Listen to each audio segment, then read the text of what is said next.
수영대회 공문서 위조 사건에 대한 검찰 수사가 시작됐습니다. 위조 당사자로 알려진 6급 공무원이 조사를 받은 데 이어 광주시 관계자들이 줄 소환될 전망입니다. 광주 송정역 복합환승센터 개발 사업이 본격화됩니다. 2017년까지 2천억여 원이 투입돼 환승시설과 문화, 관광, 유통시설이 들어설 예정입니다. 2살 때 프랑스로 입양을 간 재외동포가 한국과 프랑스 간 문화교류에 앞장서고 있습니다. 친부모를 찾아 광주 강문길에 나섰습니다. 광주의 한 구청 공무원이 민원인이 휘두른 흉기에 맞았습니다. 자신의 민원을 해결해주지 않는 데 불만을 품고 폭력을 휘둘렀습니다. 여러분 안녕하십니까? 광주 MBC 뉴스데스크입니다. 수영대회 공문서 위조 사건의 당사자로 지목되고 있는 광주시청 6급 공무원이 오늘 검찰에 전격 소환됐습니다. 정부가 수사를 의뢰한 지 이틀 만입니다. 오늘 소환 조사를 신호탄으로 광주시 관계자들의 줄 소환이 예상됩니다. 첫 소식 송정근 기자입니다. 광주시청 6급 공무원 44살 한모 씨가 이 시각 현재 검찰에서 조사를 받고 있습니다. 한 씨는 수영선수권대회 유치위원회에 파견된 광주시청 공무원으로 정보보증서를 실제 위조한 당사자로 알려진 인물입니다. 오후 3시 반쯤 광주지검에 출석한 한 씨는 현재 5시간 넘도록 참고인 자격으로 조사를 받고 있습니다. 검찰은 한 씨가 정보보증서를 위조하면서 총리와 장관의 사인을 스캔해서 옮겨붙이게 된 경위를 집중 조사하고 있습니다. 또 공문서 위조를 지시한 윗선의 지시가 있었는지, 있었다면 누구인지를 캐묻고 있습니다. 한 씨는 검찰 조사에서 공문서를 위조한 건 사실이지만 국제 컨설팅사의 제안을 받아 실행에 옮겼다는 답변을 한 것으로 전해지고 있습니다. 한편 수영대회 유치위원회는 오늘 검찰 요구에 따라 조직도와 위조 공문서 등 관련 자료를 검찰에 임의 제출 방식으로 전달했습니다. 하지만 검찰이 조만간 광주시와 유치위원회 사무실에 대한 압수수색을 실시할 것이라는 관측이 우세합니다. 검찰은 오늘 밤 늦게나 내일 새벽 한 씨를 귀가시킨다는 계획이지만 관계자들의 추가 조사를 시사해 이른바 윗선들의 소환 조사가 잇따를 것으로 보입니다. MBC 뉴스 송정근입니다. 강훈태 광주시장은 오늘 간부회의에서 세계수영대회 정보보증서 위조와 관련해 검찰의 수사가 개시된 것으로 알고 있다며 검찰 수사에 성실히 임해달라고 말했습니다. 강 시장은 또 세계수영대회는 정부의 승인을 거친 공식적인 행사로 법적 행정적인 하자가 없다며 정부가 애초 약속한 예산을 지원해야 한다고 강조했습니다. 이번 사태에서 광주시 해명을 들어보면 하급 실무자의 책임으로 돼 있습니다. 하지만 좋은 건 윗선이, 나쁜 건 실무진이 책임지고 있는 건 아니냐는 비판의 목소리가 나오고 있습니다. 이계산 기자가 보도합니다. 지금까지 나온 광주시의 해명은 6급 직원이 과욕을 부리다 문서를 위조했다는 것입니다. 게다가 국제수영연맹에 보냈던 위조 서류를 정부에 보내는 실수까지 범했습니다. 광주시로부터 넘긴 서류를 확인하면서 보고서를 작성하는 중에 위조된 보증서가 첨부됐다는 것을 발견을 했습니다. 수영대회 유치위원장인 강훈태 광주시장과 유대회 사무총장은 실무 직원이 문서를 위조하고 결제도 없이 서류를 제출했다며 책임을 떠넘기는 듯한 인상을 줬습니다. 국제 컨설팅사와 여러 가지 메일을 수없이 주고받은 걸로 알고 있습니다. 이것을 넣는 게 좋냐, 그러면 TS에서 그걸 또 가필해서 이걸 좀 바꿔서 넣는 게 좋겠다. 그런 과정에서 그런 일이 있었던 걸로 알고 있습니다. 모든 화살이 실무 공무원에게 돌려지자 광주시청 분위기는 술렁이고 있습니다. 공무원 노동조합이 발표한 사죄문에는 조직에 대한 믿음과 일할 의욕을 잃었다는 자조 섞인 탄식이 그대로 담겼습니다. 우리 노동조합 집행부의 입장이 아니고 집행부 한두 사람의 입장이 아니고 조합원들 전체적인 전반적인 의견이 이렇다. 정부 공문서 위조 파문을 바라보는 다른 지역의 시선도 어느 때보다 따갑습니다. 인터넷 관련 기사에는 하위직 직원에게 책임을 떠넘기는 행태를 비난하는 댓글이 넘쳐나고 있습니다. 민선 5기 들어 광주시는 총인시설 입찰 비리와 한미 합작 캠코 사태로 연이어 검찰 수사를 받았지만 그때마다 법적 책임은 실무 공무원들이 졌습니다. MBC 뉴스 이계상입니다. 도로 밑을 뚫어놓고 10년 넘게 방치해뒀던 광주 서방 지하상가가 드디어 쓸모를 찾았습니다. LED 광원을 이용해 식물을 키우는 시설이 들어서게 되는데 도심 한복판에 생기는 지하농원 어떤 모습일지 궁금합니다. 윤근수 기자입니다. 지금도 이 도로 아래로는 135m 길이의 텅 빈 지하 공간이 있습니다. 면적은 2,100제곱미터. 서방 지하상가 공사가 중단된 이후 13년간 방치되어 온 이 공간에 LED를 이용한 식물 재배 시설이 들어섭니다. 특히 이제 우리시가 광산업이 크게 발달되는 곳이기 때문에 LED 조명을 활용한 식물 재배를 고민하게 된 것입니다. 민간 사업자는 땅콩 새싹을 재배한다는 계획인데 LED를 이용하면 기후의 영향을 받지 않는다는 장점이 있습니다. 조건을 다 맞춰주기 때문에 최적의 상태에서 성장하는 것은 훨씬 더 낫다고 볼 수 있습니다. 광주시는 LED 전시관과 휴게시설, 체험 공간 등도 함께 조성할 예정입니다. 또 출입구와 엘리베이터 등 기반 공사를 다음 달에 시작하고 올해 안에 공사를 마무리 짓기로 했습니다. 인근 상인들은 상권 활성화를 기대하고 있습니다. 서방시장이 살고 지역 상가가 산다면은 뭐가든지 해야 된다고. 다만 오랜 기간 방치된 구조물의 안전과 공사로 발생할 교통 불편에 대해서는 사전 대책이 필요하고 실패를 되풀이하지 않으려면 성공적인 사업 추진을 위한 치밀한 전략도 필요해 보입니다. MBC 뉴스 윤문수입니다. 광주시와 서희건설 컨소시엄은 오늘 시청 비즈니스룸에서 광주 송정역 복합환승센터 개발사업 협약을 체결했습니다.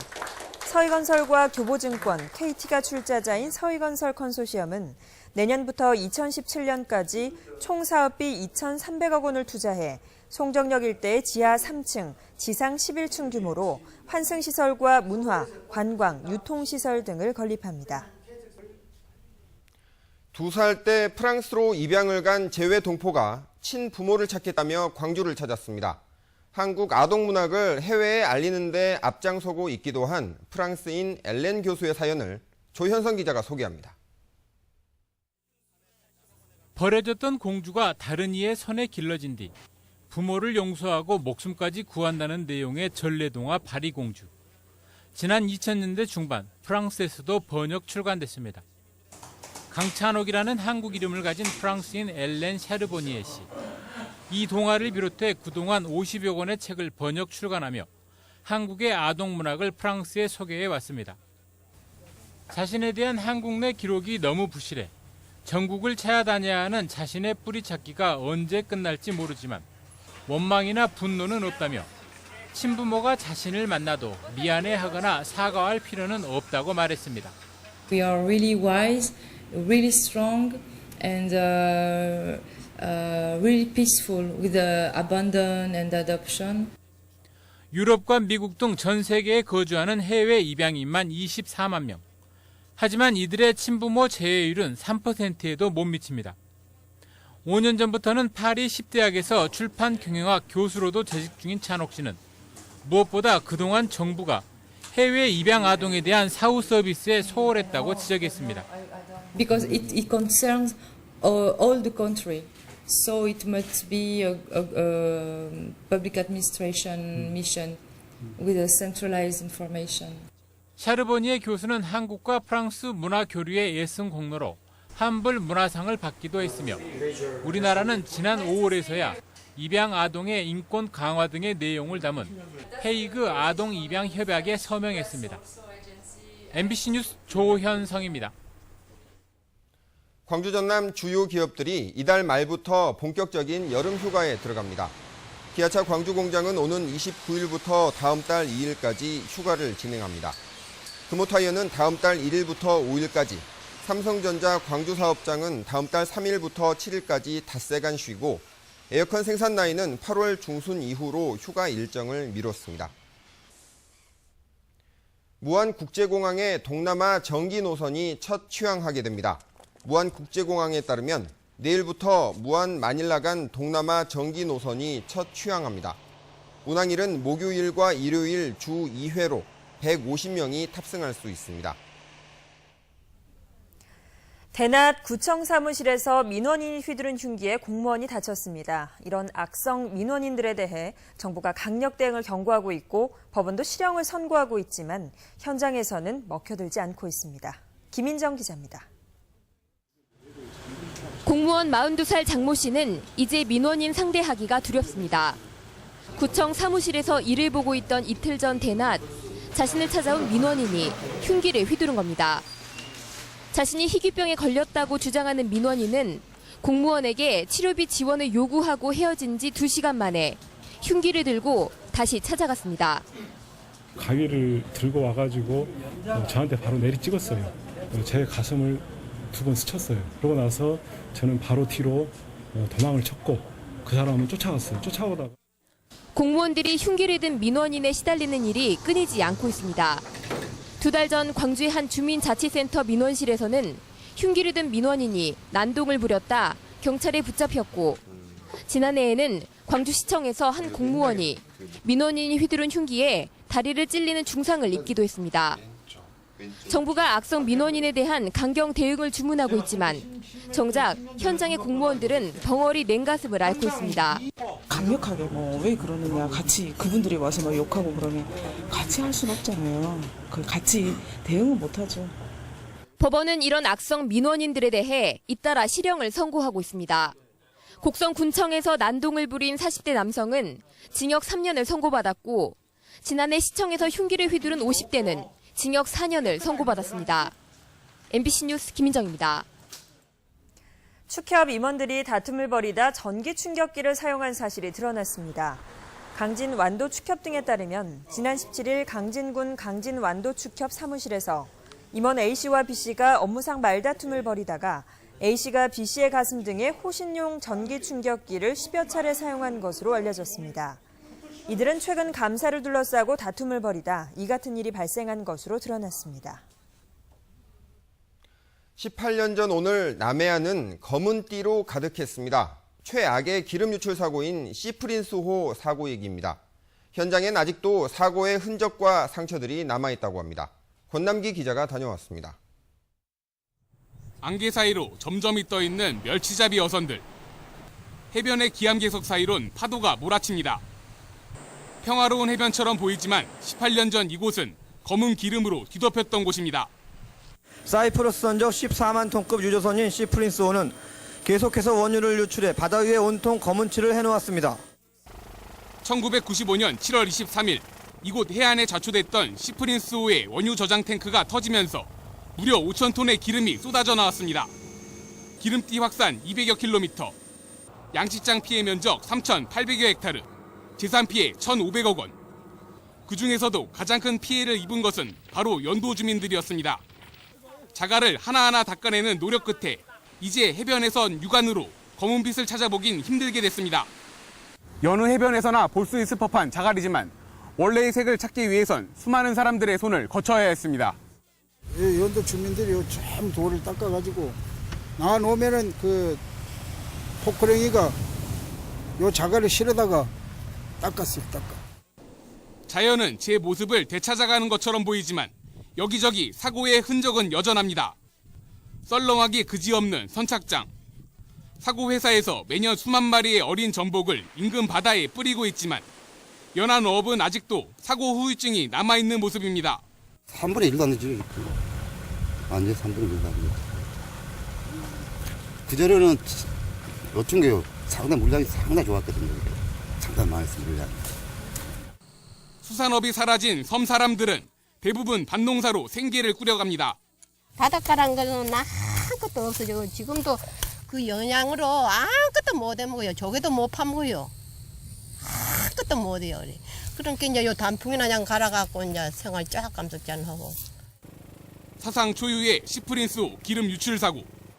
사고 후 18년이 지난 지금도 연도 주민들은 당시의 악몽과 상처를 온전히 치유하지 못하고 있습니다. MBC 뉴스 권남기입니다.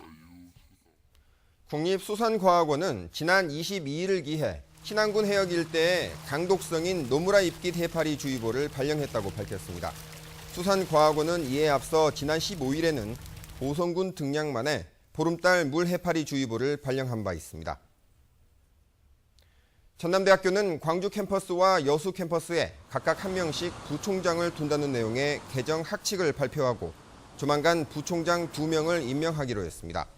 부총장은 대학 경쟁력 강화와 캠퍼스 특성화, 발전기금 조성 등의 업무를 맡게 되고 특히 광주 캠퍼스 부총장은 대학의 중장기 발전계획 수립에 관한 업무까지 담당하게 됩니다.